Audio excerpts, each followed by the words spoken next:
Jansangram news, बातमीची सत्यता हीच आमची ओळख। पहिल्याच पुरात वाहून गेला पर्यायी रस्ता। कंत्राटदाराच्या हलगर्जीपणामुळे नागरिकांना नाहक त्रास। आष्टी कारंजा मार्गावरील जाम नदीवर धार बोरखेडी दरम्यान सुरू असलेल्या पुलाच्या कामात नदीपात्रात तयार करण्यात आलेला पर्यायी रस्ता पहिल्याच मोठ्या पुरात अक्षरशः वाहून गेलाय।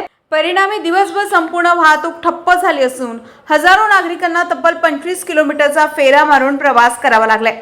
रविवारी रात्री झालेल्या मुसळधार पावसानंतर जाम नदीला आलेल्या पुराने तात्पुरत्या रस्त्याचे अस्तित्वच पुसून टाकले।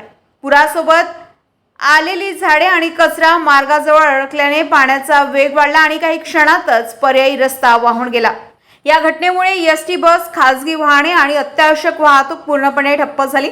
विद्यार्थी, शेतकरी, कामगार आणि रुग्णांना मोठ्या हाल अपेष्टा सहन करावा लागल्या। इतकंच नव्हे तर बांधकाम स्थळी उभारलेल्या मजुरांच्या झोपड्यामध्येही पुराचे पाणी घुसले। सुदैवानं बोरखेडी ग्रामस्थांनी वेळेत धाव घेत सर्व मजुरांची सुखरूप सुटका केली।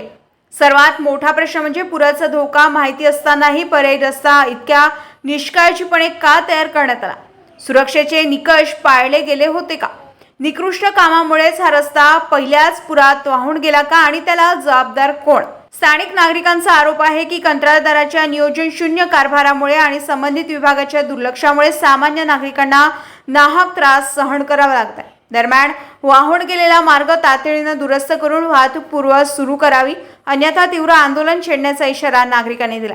या प्रकरणात प्रशासन आणि संबंधित विभाग नेमकी काय भूमिका घेणार, जबाबदारांवर कारवाई होणार का, याकडे आता नागरिकांचं लक्ष लागलंय। नरेश भार्गव, जनसंग्राम न्यूज, आष्टी।